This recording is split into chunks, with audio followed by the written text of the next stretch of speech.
ఇప్పుడే ఒక super duper voting analysis video చేసి కొన్ని హిడెన్ ఇన్ఫర్మేషన్లు కొన్ని మనం తెచ్చుకున్న ఇన్ఫర్మేషన్లతో మంచిగా చేసి అందులో లాస్ట్లో చెప్పిన మొక్కేంటో తెలుసా, కళ్యాణ్ ప్రోమో ఎందుకు రావట్లేదని ఎక్స్ప్లెనేషన్ ఇస్తా, మేబీ ఈ వీడియో నేను అప్లోడ్ చేయగానే వెంటనే వచ్చేచ్చేమో అని చెప్పా.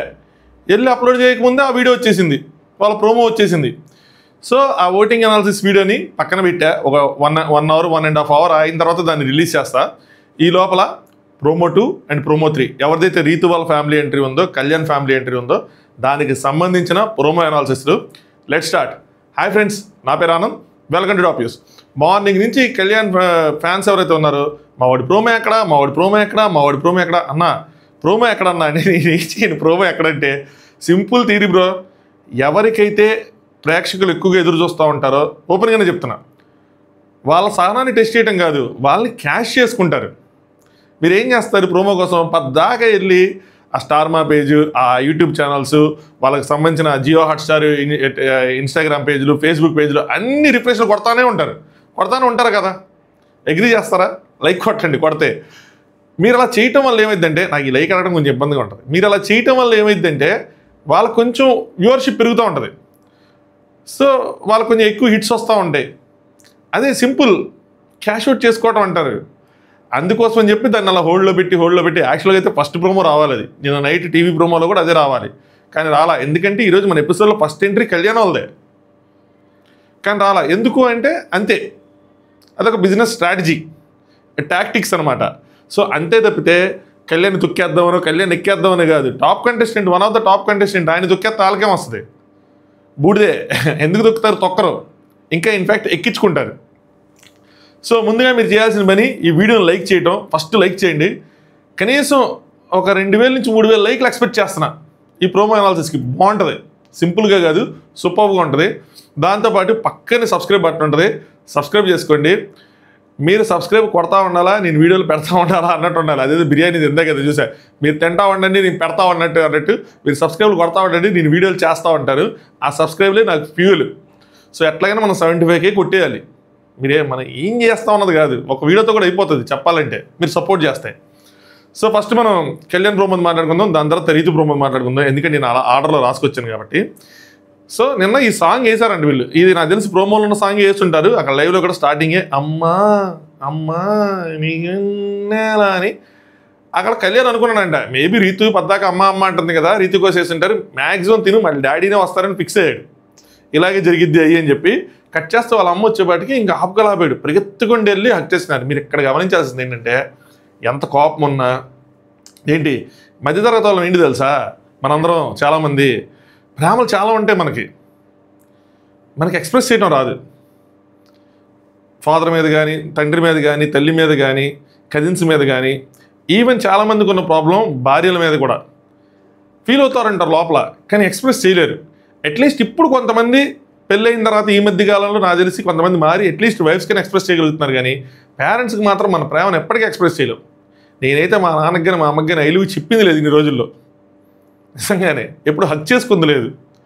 సో అలాంటి ప్రాపర్ మిడిల్ క్లాస్ ఫ్యామిలీ వాళ్ళ రియాక్షన్స్ ఎలా ఉంటాయి, వాళ్ళ హౌస్లోకి వస్తే ఎలా ఉంటుంది సో అన్నది ఈ కళ్యాణ్ ఫ్యామిలీ ఎంట్రీ. అందరూ మెజారిటీ పీపుల్ కనెక్ట్ అయ్యే ఎంట్రీ. అరే మా మమ్మీ వస్తే ఇలాగే ఉంటారేమో, ఇలాగే కొంచెం ఇలాగే మాట్లాడతారేమో, సిగ్గుపడతానో, లేదంటే ఇలాంటి అటేరే ఉంటుందేమో, అంటే ఇలాగే రెడీ అవుతారేమో, ఇలాగే వస్తారేమో, ఇలాగే నన్ను ట్రీట్ చేస్తారేమో, నేను ఇలాగే రియాక్ట్ అవుతానేమో. ఎందుకంటే మనం ఆల్రెడీ వెల్ ఎస్టాబ్లిష్డ్గా ఉన్నాం కాబట్టి అందరూ పేరెంట్స్ దాంతో పిలుస్తారు. ఇప్పటికి కూడా మా నాన్న పేరు పెట్టి ఇంకో పలానా వాళ్ళ అబ్బాయి అనేది చెప్తూ ఉంటారు, మీ ఊరు వెళ్ళినా ఎక్కడికి వెళ్ళినా కూడా. సో అలాంటి రికగ్నిషన్ చేంజ్ అవ్వగానే మనకి అది పెద్ద గొప్ప విషయం. నేను ఎంత చేసినా, ఎంత సాఫ్ట్వేర్ ఏం చేసినా, ఎన్ని లక్షలు నేను శాలరీ తీసుకున్నా కూడా చివరికి నేను హాలకుడికి చెప్తారు మా ఊరు వెళ్తే. కానీ ఎప్పుడైతే ఇలాంటి షోలోనో లేదంటే ఏదైనా అద్భుతం చేసో లేదంటే కలెక్టర్ అయిపోతాయనో తప్పితే పలానా వాళ్ళ ఈ అబ్బాయి వాళ్ళ నాన్నగారు అని చెప్పుకునే సిచ్యువేషన్ ఉండదు మన మిడిల్ క్లాస్ ఫ్యామిలీస్కి. అది ఒక ఇంతే. సో మనం ఏదైనా గొప్పగా చేస్తే కానీ అది మారదు. సో ప్రాపర్ చాలామంది తమను తాము ఊహించుకునే పొజిషన్స్ అయ్యి, వాళ్ళ పేరెంట్స్ని ఊహించుకునే పొజిషన్ వాళ్ళ మదర్ది, తను తాము ఊహించుకునే పొజిషన్ కళ్యాణ్ది. అందుకోసమనే ఎక్కువ కనెక్టివిటీ ఉంటుంది, కనెక్షన్ ఫీల్ అవుతారు, ఆ బాండ్ ఫీల్ అవుతారు. మాట్లాడేటప్పుడు కూడా కొన్ని మాటలు ప్రాపర్గా ఉండవు కళ్యాణ్వి. నేను చెప్తాను చూడండి, కొన్ని మాటలు ప్రాపర్గా ఉండవు కానీ బట్ మనం కూడా అలాగే మాట్లాడతాం. అది తర్వాత మనం చూసుకున్నప్పుడు అరే నేను ఇలా మాట్లాడాలని అనిపిస్తుంది, కానీ ఆ టైంలో మన ఒరిజినల్ రియాక్షన్ అది. సో మనం అలాగే మాట్లాడేస్తాం. సో ప్రాపర్గా అంటే ఒక మిడిల్ క్లాస్ హౌస్ వాళ్ళు ఎంటర్ అయితే ఎలా ఉంటుంది, వాళ్ళ బంధాలు ఎలా ఉంటాయి, వాళ్ళ అనుబంధాలు ఎలా ఉంటాయి, వాళ్ళ మాటలు ఎలా ఉంటాయి, వాళ్ళ మాట తీరు ఎలా ఉంటుంది అన్నదే వీళ్ళ ఫ్యామిలీ. టీవీ అంటే తెలీదు, సినిమా అంటే చూడటము, టీవీలో కనిపిస్తామన్న ఆలోచనే లేదు. అలాంటిది ఒక్కసారి టీవీలో, సోషల్ మీడియాలో అన్ని చోట్ల వాళ్ళ అబ్బాయిని రోజు చూసుకుంటా ఇప్పుడు వాళ్ళే వెళ్తా ఉంటే కొంచెం భయంగా, కొంచెం గర్వంగా, కొంచెం ప్రేమగా, కొంచెం బాధగా ఆవిడ ఎన్ని ఎమోషన్స్ని క్యారీ చేస్తా హౌస్లోకి వెళ్ళి ఉంటారు. ఊహించుకోండి వాళ్ళ మదర్ని, ఎంత భయంగా ఉంటుంది. ఇంత యోచన ఇప్పుడు నేనే ఎక్కడికైనా కొత్త ప్లేస్కి వెళ్తే చాలా భయపడతా ఉంటా. అలాంటి వాళ్ళ మదర్ అలాంటి చోటకి స్టెప్ ఇన్ అవుతున్నప్పుడు వాళ్ళు ఎంత ఎమోషన్స్ క్యారీ చేస్తారు. కొడుకు ఏంటి ఇంత బాధపడ్డా మా గురించి, అరే మేము ఎప్పుడు గమనించుకోలేదే అని తను మాట్లాడిన మాటలు తగులుతూ ఉంటాయి. కొత్త ప్లేసు, అన్ని కెమెరాలు, ఊరు కాని ఊరు, ఏం మాట్లాడాలో తెలియదు, ఏం మాట్లాడితే ఏదైతే తెలియదు. గేమ్ అయినా బయట నుంచి వీళ్ళు చెప్తూ ఉంటారు, ఆంటీ ఏది పడుతుంది మాట్లాడకండి అంటే మొత్తం పాడైపోతుంది గేమ్ అంతా అయ్యి అని చెప్పి. ఏం మాట్లాడాలన్నా భయం. హింట్స్ ఇచ్చుంటారు, ఎట్లా ప్రాపర్గా ఇన్ని గుర్తుంచుకొని చెప్పాలి. మిగతా వాళ్ళకి కూడా ఇదే ఉంటుంది కదా. అంటే అట్లీస్ట్ వాళ్ళకి ఒక టీవీ అంటే ఒక ఐడియా, సోషల్ మీడియా అంటే ఒక ఐడియా. చాలామంది ఈవెన్ కామనర్స్ ఉన్నా కూడా వాళ్ళందరికీ ఇప్పుడు దివ్య ఉన్నా లేదంటే డెమోన్ ఉన్నా వాళ్ళు సోషల్ మీడియా ఉండటం, వాళ్ళు చూడటం, వాళ్ళు ఎలా మాట్లాడతారు, ఎలా చేస్తారు ఇవన్నీ తెలుసుకోవటం, పైగా ఎడ్యుకేటెడ్ అయి ఉండటం మేజర్లీ ఫర్ దివ్యాకి. అట్లీస్ట్ డెమోన్కి okay something similar to Kalyan, but still ఈ హ్యాస్ సమ్ ఫాలోయింగ్ ఆల్రెడీ. తనకు 1 lakh 1.5 lakh ఎంతమంది ఉన్నారు కాబట్టి అది వాళ్ళు ఫీల్ అవుతూ ఉంటారు. హౌస్ చుట్టుపక్కల వాళ్ళు చెప్తుంటారు మీ అబ్బాయి ఇంకోండి డాన్స్ చేసిన అది ఫీల్ అవుతారు. బట్ ఇదేంటంటే అది ఒక 50-50 వేసుకుంటే ఇది 100%. ఇప్పటికి ఎప్పుడు లేనిది అంత రికగ్నేషన్ కానీ, అంతమంది ఇంటికి వచ్చి చెప్పడం కానీ, ఇంటర్వ్యూలు కానీ ఏదైనా సరే. సో అది వాళ్ళ మదర్ వచ్చినప్పుడు అందరూ కనెక్ట్ అయ్యి ఫీల్ అయ్యి, majority of the people connect అయ్యి ఫీల్ అయ్యే రియాక్షన్స్ వస్తాయి. సో అక్కడ హౌస్ మొత్తం ఎదురు చూసారు కళ్యాణ్ ఫ్యామిలీ కోసం. ఎందుకంటే కళ్యాణ్ చెప్పిన మాటలు ఏవైతే ఉన్నాయో చిల్డ్రన్స్ డే రోజు వాళ్ళందరినీ కదిలించినాయి. సో వాళ్ళ ఫ్యామిలీ వచ్చి ఎలా రియాక్ట్ అవుతారు, ఎలా ఈయన రిసీవ్ చేసుకుంటాడు. ఎందుకంటే ఫ్యామిలీ వద్దు వద్దు వద్దు అని చెప్తా ఉన్నాడు అందరికీ. నా టైం ఎవరికైనా ఇచ్చేస్తా అంటా ఉన్నాడు. కానీ దివ్య నేను చెప్పిన మాటలుగా, నేను అనుకుంటున్న మాటలుగా ఏంటంటే నీకు అలా అనిపించండొచ్చు, కానీ అవతల వాళ్ళ ఎమోషన్స్, వాళ్ళ ప్రౌడ్నెస్ అని చూపించాలి కదా. సో అందరూ ఎదురు చూస్తారు ఎలా ఉంటారు వీళ్ళు అని చెప్పి. అందుకని అంత నోరులు తెరుచుకొని అంత ఎమోషన్ ఫీల్ అవుతా చూస్తూ ఉన్నారు. అది అక్కడ సంగతి. సో పరిగెత్తుకుంటే లక్ చేసుకున్నాడు. ఎంత కోపం ఉన్నా మామ పేరెంట్స్ వచ్చారంటే మనం మెల్ట్ అయిపోవాల్సిందే, అంతే. ఇంకో ఆప్షన్ లేదు అక్కడ, ఇంకొక ఆలోచన కూడా ఉండదు. ఎంత కోపం వెళ్ళిపోవాల్సింది, లక్ చేసుకోవాల్సింది, అంత గ్యాప్ వచ్చిన తర్వాత. సో మమ్మీ పట్టుకున్నారు, తిను శుభ్రంగా బాగా సన్నగా అంటే బాగా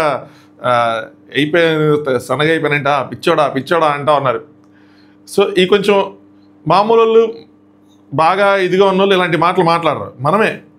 ఎందుకంటే మన ప్యూర్ హార్ట్స్ అలా ఉంటే మనం ఓపెన్గా అంతే, ఇంక ఫిల్టర్స్ ఉండవు మనకి. ఆ ప్రేమ అలాంటిది.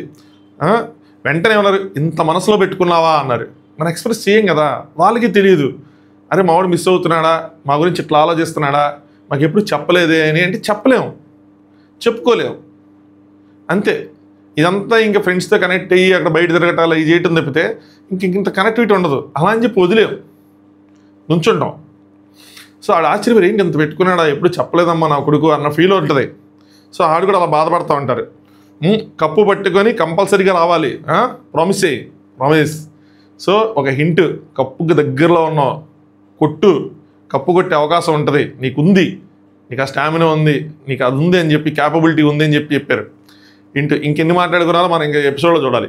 దాని తర్వాత ఇంకా కళ్యాణ్కి ఒక ప్రౌడ్ మూమెంట్. మొన్నటి వరకు లక్ష్మణరావు కొడుకు కళ్యాణ్, లక్ష్మి కొడుకు కళ్యాణ్ అనేవాళ్ళు. కానీ ఈరోజు నుంచి కళ్యాణ్ డాడీ లక్ష్మణరావు, కళ్యాణ్ వాళ్ళ అమ్మ లక్ష్మి అని చెప్పుకుంటున్నారు. జనరల్గా చూడండి, ఇక్కడ నేను క్రిటిసైజేషన్ అని కాదు కానీ, క్రిటిసైజ్ చేయటం అని కాదు కానీ, ఇవన్నీ వేరే వాళ్ళు చెప్తే బాగుంటుంది, మనం చెప్పుకోకూడదు. కాకపోతే ఏంటి తెలుసా, మనకదే మనం మిడిల్ క్లాస్లో మనకి ఏదైనా సరే మనం సాధించాం గుర్తించండి అన్న విధంగా ఉంటుంది. నాకు ఒక 50K సబ్స్క్రైబర్స్ అయిన రోజు నేను గాల్లో ఉన్నా. అది ఓ సంవత్సరంగా అయిందా 2 సంవత్సరాలుగా అయిందని కాదు, నేను తేల్తా ఉన్నా. ఎందుకంటే అసలు ఎప్పుడు ఊహించలా, నేను అసలు ఇట్లా వస్తాను అన్నది ఊహించుకోవాలి, నా ఫేస్ చూపిస్తాను ఊహించుకోవాలి. నాకు చాలా సిగ్గుగా ఉంటుంది. నేను 4 ఫ్రెండ్స్ నా చుట్టూ ఉన్నప్పుడు నేను పెద్ద గాల్లోనే, నేను ఏదైనా చేస్తాను. కానీ ఒక్కడంటే ఏం చేయలేను, భయంగా ఉంటుంది, నాకు సిగ్గుగా ఉంటుంది. నా అంత ఇంట్రోవర్ట్ ఇంకోటి లేనట్టు ఉంటాడు. నేను ఎప్పుడు ఇట్లా ఫోన్ పెట్టుకుని ఇట్లా మాట్లాడితే ఇట్లా జోకులు వేస్తా ఇట్లా ఊగుతా అట్లా చేస్తా, అరే ప్లీజ్ రా నాకున్న ఈగోకి నాకున్న సెల్ఫ్ రెస్పెక్ట్కి అరే ప్లీజ్ సబ్స్క్రైబ్ చేసుకోండి అనే నేను 2 సంవత్సరాలు మీరు గమనిస్తే నేను లాస్ట్ ఇయర్ చూస్తే అసలు సబ్స్క్రైబ్ చేసుకోవడానికి కూడా అడగలేదు. ఎందుకంటే అలా అది మీరు నచ్చి చేసుకోవాలి అంటే కానీ మనం అడగకూడదు. తర్వాత నేను రియలైజ్ ఓకే అడిగితే కానీ చేయరు, అడగాలి, ఇందులో తప్పులేదు అన్నది. సో అంతే, మనం ఒకలా ఉంటాం, అది మనకు చాలా ప్రౌడ్గా అనిపిస్తుంది మనం సాధించింది. అది ఎవరు గుర్తు చేసి ఎవరు అరే సూపర్ రా నువ్వు డోపర్ రా నువ్వు సాధించారని ఎవరు చెప్పరు, మనకు మనమే చెప్పుకో. అది వచ్చేస్తుంది, అది ఆ మాటలు వచ్చేసినాయి. నేను సాధించా, మా పేరెంట్స్ని గర్వపడేలా చేశా.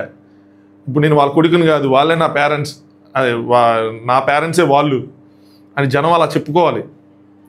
అంత గర్వపడేలా చేయాలన్న ఆశ, అభిలాష, అది తన మాటలకి ఇది ప్రౌడ్ మూమెంట్ అబ్బా. అలాంటిది అసలు ఎక్కడో ఉండి అసలు ఎప్పుడు ఊహించుకోకుండా ఎక్కడో వర్క్ చేసుకుంటా సోల్జర్గా ఉండి టీవీకి రావటం, ఇంత హిట్ అవటం ఊహించలేదు కదా. ఆ జర్నీ ఎవరికో కానీ సాధ్యపడదు, అదృష్టవంతులు అంతే. అందుకనే ప్రతి ఒక్కరికి అలాంటిదో మూమెంట్ ఉండాలి. మేబీ నాకు సోషల్ మీడియాలో ఆ మూమెంట్ వస్తుంది, నా మూమెంట్ కోసం ఎదురు చూస్తూ ఉంటా. అది ఎప్పటికి వచ్చినా సరే ఈ గోడకు సిల్వర్ బటన్ పెట్టుకోవాలని చెప్పి అనుకుంటున్నాను. నాకు ఫస్ట్ ఇయర్ వచ్చిన మూమెంట్కి నేను అనుకున్నా గట్టిగా వెళ్ళిపోతామని. బట్ లేటర్ నేను రియలైజ్ అయింది ఏంటంటే okay it's not a simple journey, చాలా కష్టమైన జర్నీ ఇది. న్యూట్రల్గా చెప్పుకుంటా అందరినీ ఇష్టపడేలా చేసుకుంటా, సింపుల్ కాదు, కష్టంగానే ఉంటుంది. బట్ కష్టంగా అయినా సరే ఇష్టంగా చేసుకుంటా ముందుకెళ్దాం అన్నదే. ప్రతి ఒక్కరికి మీరు కూడా ఇలాంటి మూమెంట్ ఒకటి మీ లైఫ్లో ప్లాన్ చేసుకోండి. మావా ఇలా మీ పేరెంట్స్ గర్వపడేలా చేయండి, కొత్తగా ఏదైనా సరే ఏదో ఒకటి సాధించండి. సో అది అలా వాళ్ళది. సో ఇంట్రెస్టింగ్ ఉంటుంది. ఎపిసోడ్ స్టార్టింగ్లో ఇది వస్తుంది, చూద్దాం ఇంకేం మాట్లాడుకున్నారు ఏంటి. తనుజ గారు ఏదో శారీ ఇచ్చారంట, అది ఆవిడ ఎలా రిసీవ్ చేసుకున్నారు, ఎవరి కోసం ఏమేం చెప్పారు, ఆవిడ ఎలా మాట్లాడారు వాళ్ళ మదర్ అన్నది మనకి ఇంట్రెస్టింగ్. నెక్స్ట్ ఇది కొంచెం ఎమోషనల్గా వెళ్తే ఇది కొంచెం కామెడీగా వెళ్ళింది. ఏంటి అంటే రీతు వాళ్ళది. సో పవన్ కళ్యాణ్ ఫ్రీజ్ అని చెప్పి వాళ్ళ మదరు ఇంత బిడియం లేకుండా ఉన్నారంటే ఈ సోషల్ మీడియాది ఇవన్నీ చూసుంటారు కదా ఆవిడ. సో కొంచెం బిడియం తక్కువ ఉంటుంది. సో అంటే ఏంటంటే ఒక ఎక్స్పోజర్ అనేది ఎక్కువ ఉంటుంది వీళ్ళకి. సో తనుజ ఫ్రీజ్ అయ్యి అని చెప్పి రీతు మా అమ్మే స్టార్ట్ చేసింది వాళ్ళ నుంచి. మమ్మీ ఎప్పుడు వస్తుంది అని చెప్పి కూర్చుంది. ఇమాన్యుయల్ అనగానే ఆంటీ అని చెప్పి ఆయన ఏంటిది బ్యాటరీలో అంట అమ్మో. సో ఫాస్ట్ ఫార్వర్డ్ అది ఇది అని చెప్పి ఎవ్రీవన్ ఫ్రీజ్ అని చెప్పి మొత్తానికి ఆవిడ వచ్చారు. మరి రీతు ఫ్రీజ్లో ఉంది కానీ పరిగెత్తుకుంటే వెళ్ళిపోయి మమ్మీ అని చెప్పి ఇంక ఏడుస్తూనే ఉంది. ఇంకా ఐ మిస్ యూ అని చెప్పి ఏడుస్తూ ఉంది. మన బిగ్ బాస్ అంటా ఉంది నాకు ఎందుకు బిగ్ బాస్ పనిష్మెంట్ లాస్ట్ రోజుకి ఉంచారు అది అని చెప్పి. ఆ మిస్ యూ అనగానే నేను కొట్టాలాగు చాలా ఉంది అనగానే ఇంక అందరు నవ్వులు. అందరూ ఆతృత ఎదురు చేసేది ఏంటంటే డిమాండ్ కోసం ఏం చెప్తారు, డిమాండ్ ఏమైనా అంటారా అనరా, దాన్ని ఎలా హ్యాండిల్ చేస్తారు, దానికి సంబంధించిన హింట్లు ఎలా ఇస్తారు, వీళ్ళ జర్నీలో ఉన్నది ఇదే మేజర్గా. రీతికి ఏం చెప్తారని చెప్పి నేను చెప్పింది ఏంటి, నువ్వు చేసింది ఏంటి, నేను వెళ్ళి చాలా పద్ధతిగా కప్పగొట్టుకు రాదంటే నువ్వు ఇట్లాంటివన్నీ తిప్పలు తీసుకొస్తావా నాకు అది అని చెప్పి ఇలా అనలేదు. కానీ ఇలా అంటారేమో అనుకుంటున్నా, చూద్దాం. బట్ అంతేం అనరబ్బా, అర్థం చేసుకుంటారు ఏంటి ఎందుకు ఎలా జరిగింది ఏంటి అని చెప్పి. నెక్స్ట్ నేను చెప్పినట్టు చేస్తాను రీతి అమ్మ పక్కకి వెళ్ళి మాట్లాడుకుందాం, అందరూ వద్దాం, మా పరుగు తీసుకోమ్మా వెళ్ళిపోదాం పక్కకి వెళ్ళిపోదాం అంటే వాళ్ళ మమ్మీ రామ్మ వద్దామంటే వద్దు ఆగు నాకు ఎవరైనా చపాతీ కర్ర ఇవ్వండి అంట కొట్టేద్దామని ఇంక ఏడుస్తుంది. ఇంకా హక్ చేసేసుకొని ఊరికి నేను సరదాగా చేశారు ఇదంతా. సో వాళ్ళ అమ్మ ఇంకా కరిగిపోతారు ఆబ్వియస్గా. ఏం చెప్తారు ఏంటన్న చూడాలి. ఇది కూడా ఇంట్రెస్టింగ్ ఫ్యామిలీయే. వాళ్ళకు కొన్ని రిఫ్ట్స్ ఉన్నాయి కాబట్టి కొన్ని బంధాలు ఉన్నాయి కాబట్టి ఆవిడ కొంచెం స్ట్రగుల్ అయ్యారు. ఆ స్ట్రగుల్ అంటే బయట first starting of the season అందరూ క్రిటిసైజ్ చేసిందే వాళ్ళ జర్నీని కానీ వాళ్ళ బాండింగ్ కానీ ఏదైనా సరే. ఆ ఇంపాక్ట్ ఫ్యామిలీస్ మీద పడుతుంది. ఇది అర్థం చేసుకోండి లోపల వాళ్ళు ఏం చేసినా ఆ ఇంపాక్ట్ అనేది ఫ్యామిలీస్ మీద పడతా ఉంటుంది. వాళ్ళు బయటకు వచ్చే వరకు ఫ్యామిలీస్ దాన్ని మొయ్యాలి, ఫ్యామిలీస్ మూసిన తర్వాత వాళ్ళు బయటకు వచ్చిన తర్వాత వాళ్ళు దాన్ని మొయ్యాలి. మనం ఎవ్రీ సీజన్ చూస్తూనే ఉన్నాం. సో కొన్ని విషయాలు వాళ్ళు కవరప్ చేసుకోవడానికి దేని గురించి చెప్తే లెట్ ఇట్ బి, దాన్ని డ్రాగ్ చేయకండి, వదిలేసండి. ఓకే మనం ఒక బార్ ఇలా లైన్ గీస్తాం, తర్వాత ఇంకోటి దాన్ని ఎక్స్టెండ్ చేస్తాడు, అప్పుడు మనం ఏమంటాం ఎందుకు ఇట్లా ట్రోల్ చేస్తానంటాం. మన గీత గీకుండా ఉన్నాం అనుకోండి వాళ్ళు ఎవరు ఎక్స్టెండ్ చేయరు దాన్ని, ఎవరికో లేదంటే వేరే వాళ్ళకి మన ఆయుధం ఇచ్చినట్టే. కొన్ని విషయాలు ఒక లిమిట్ వరకు మనం మాట్లాడుకుని వదిలేసి ఓకే వాళ్ళు కవరప్ చేసుకున్నారు ఏది చేసుకున్నారో వదిలేసి ముందుకెళ్ళిపోతాం అంటే ఎవరికి ప్రాబ్లం లేకుండా ఉంటుంది. సింపుల్ థియరీ అంతే, ఎవరిని హర్ట్ చేయకుండా మనం ముందుకెళ్ళాలి. అది సంగతి. నచ్చితే ఖచ్చితంగా ప్రోమో లైక్ చేసి సబ్స్క్రైబ్ చేసుకొని మీ ఒపీనియన్ కామెంట్ చేయండి. ఓటింగ్ అనాలిసిస్ అద్భుతమైన voting analysis information super duper information. But ఇప్పుడే పెట్టలేను, వెంటనే మళ్ళీ ఓవర్లాప్ అయిపోతాయి. రెండు ఏది వెళ్ళదు, అది ప్రాబ్లం. కాసేపు ఆగి పెడతాను, ఒక 1 or 2 hours ఆగి పెడతాను. ఈ లోపల చూసి ఎంజాయ్ చేయండి. Thanks for watching top views.